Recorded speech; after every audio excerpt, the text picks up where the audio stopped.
নমস্কার, আপনারা শুনছেন প্রেত কথা 2.0। চলে এসেছি আরও একটি ভৌতিক ঘটনা নিয়ে, যেটা আপনাদের খুবই ভালো লাগবে আশা করছি। তো গল্পটা স্কিপ না করে শেষ অবধি শুনবেন। তো চলুন শুরু করা যাক আজকের গল্প।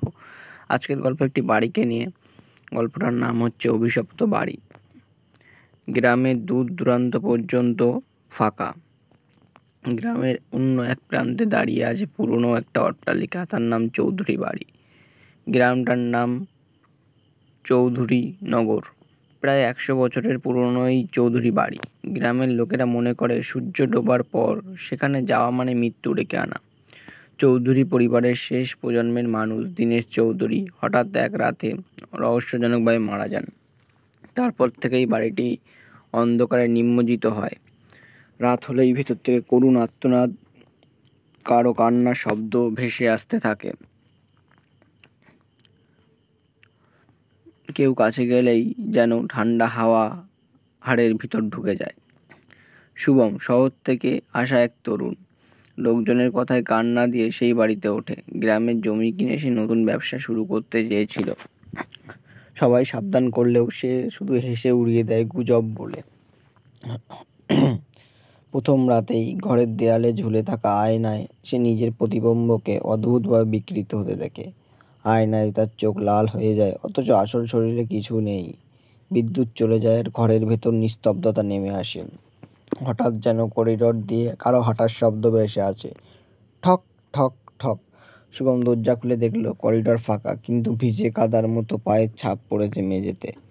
ছাপগুলো ধীরে ধীরে তাকে টেনে নিয়ে গেল দোতলার একটা পুরনো ঘরের দিকে। দরজা আধ খোলা, ভিতরে ঢুকতেই শুভম দেখলো ঘরের কোণে একটা ভাঙা দোলনা। চেয়ারে বসে আছে এক বৃদ্ধার মতো ছায়ামূর্তি। তার চুল ঝুলে আছে মেঝে ছুঁয়ে, আর চোখ দুটো জ্বলছে আগুনের মতো। হঠাৎ ভেসে এলো এক কর্কশ কণ্ঠস্বর, এই বাড়ি থেকে কেউ বেঁচে যায় না। দীনেশ আমাকে প্রতারণা করেছিল, তার রক্ত এখনো শুকায়নি এখানে। শুভম আতঙ্কে দরজা ভাঙতে চেষ্টা করে, কিন্তু দরজা নিজে থেকেই বন্ধ হয়ে যায়। দেয়াল থেকে রক্ত ঝরতে থাকে, আর দোলনা চেয়ার নিজে থেকেই নড়তে থাকে।